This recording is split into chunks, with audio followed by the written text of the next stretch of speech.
Estamos de volta e no próximo bloco vamos continuar conversando com a professora doutora Cristina Mello.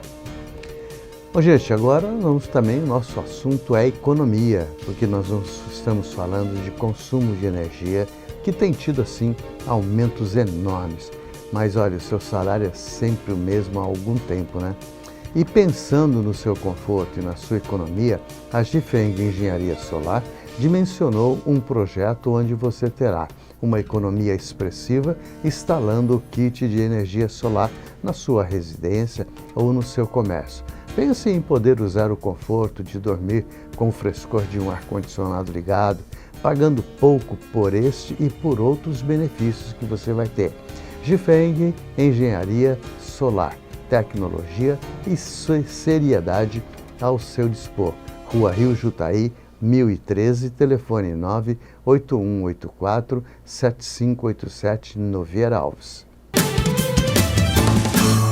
Estamos de volta, hoje direto do Churrasco da Vila, que fica na Rua Fortaleza 569, na Vila Municipal, que tem o seu delivery através do 98455-5227. E o nosso cenário é isso aqui, olha, é uma chácara. Aqui é uma maravilha, porque você não tem a poluição do ar-condicionado. Portanto, não precisa se usar máscara para fazer uma entrevista aqui, porque você está num bosque cercado de verde, cercado de natureza. Então, gente, isso é o que nós temos que preservar, isso é o que nós temos que fazer e nós temos que entender, principalmente, que sem esse verde aqui, nós não vamos ser ninguém, porque o nosso solo é 20 a 25 centímetros de solo fértil, o resto é areia.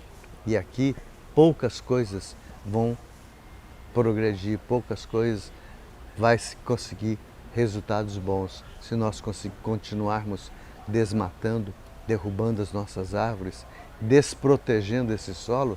Nós vamos ter problemas muito sérios. Pode não ser na minha geração, mas será dos meus netos e dos meus bisnetos. Hoje, como eu já falei, direto do Churrasco da Vila, que olha, gente, imagina você comer um cupim sem gordura. Ah, você está rindo, né? Me está brincando? Cupim altamente gorduroso, mas eles têm uma maneira de preparar que é diferente. Como eu falei do churrasco de chão, do fogo de chão. O cupim também eles preparam aqui, todo fatiadinho, que a gordura praticamente some. E ó, você tem o sabor inigualável de uma carne gostosa. Hoje, com o prazer de estar com a doutora Cristina Mello, gastroenterologista e hepatologista. Tem o seu consultório no Edifício Cristal, sala 306, telefone 99152-0878. É esse bem ao lado do Manauara Shopping. Doutora, a gente está falando das doenças do estômago.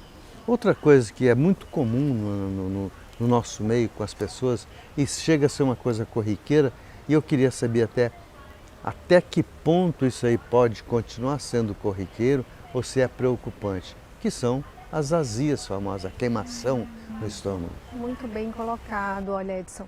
Então a azia, ela é um sintoma, né, um desconforto assim, ícone da doença do refluxo gastroesofágico, né? Então desse nome e a popular azia. Então é estimado que 30% dos adultos tenham azia de forma assim crônica, né? Então é muito alto.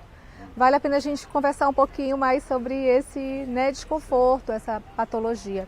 Então a doença do refluxo é isso, essa tendência do ácido de sair da sua câmara gástrica, né, o localzinho onde ele deve ficar, e subir em direção aqui ao esôfago. E aí dá esse sintoma da azia, da queimação, que sobe nessa região, né, próxima ao coração também, às vezes até confunde com doenças cardíacas. Isso por que acontece, doutor?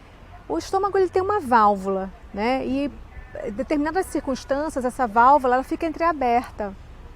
Por exemplo, uma alimentação rica em gorduras, em frituras, uma alimentação rica em condimentos, isso altera o fechamento da válvula do estômago, né, e por consequente sobe o conteúdo ácido em direção à garganta, às vezes até dá sintomas também de rouquidão, tosse, pigarro, é uma das manifestações do refluxo.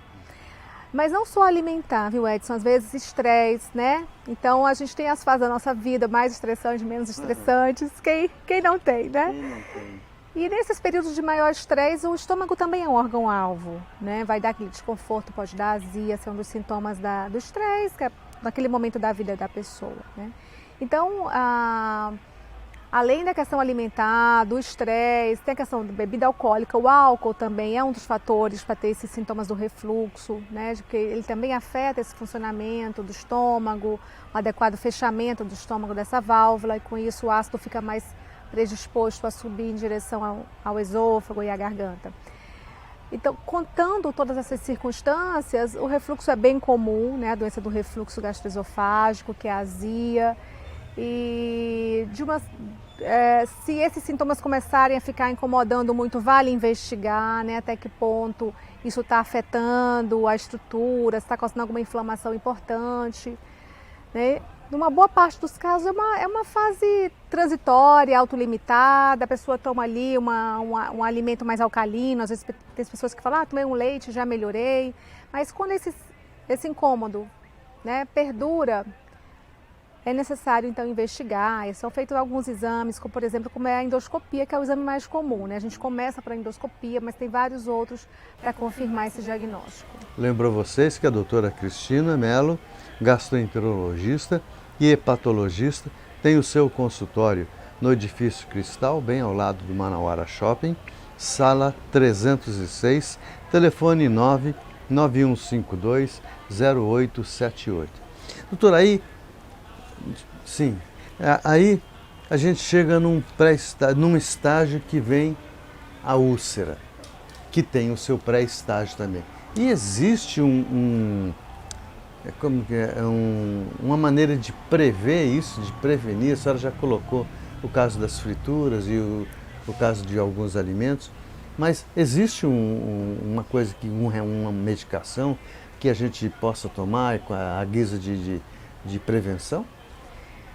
Para evitar que chegue na úlcera? Sim, então a úlcera ela tem um mecanismo da bactéria, né? Então a pessoa que estava ali durante muitos anos infectada com a bactéria H. pylori, ela é capaz de gerar uma inflamação no estômago e dali abrir uma úlcera, né? A úlcera também vem de medicamentos, Edson. Então, por exemplo, tem os medicamentos que são os anti-inflamatórios, né? Que são os nossos vilões, que são aqueles medicamentos para dor, às vezes tem uma contusão, um machucado, uma dor articular.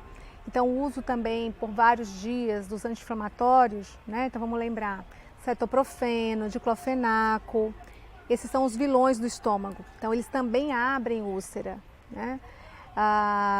Então, essas são as duas formas as causas mais comuns de úlcera.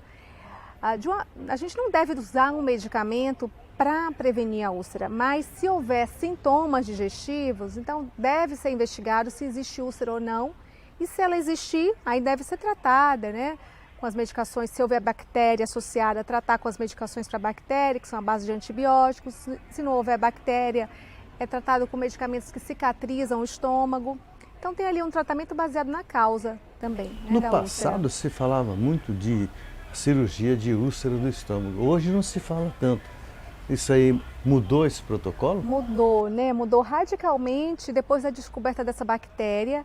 Foram 2 australianos que descobriram em 1989 e a partir daí essa descoberta foi tão importante, Edson, que mereceu um prêmio Nobel de Medicina. Então, são um gastroenterologista e um patologista descobriram que a úlcera era causada por uma bactéria. Na época que eu fazia faculdade, então eu estou com 25 anos de formada, ainda peguei a temporada da cirurgia para úlcera, né? Então, no início da faculdade, não era recomendado. Se eu lembro, minha mãe operou. Né?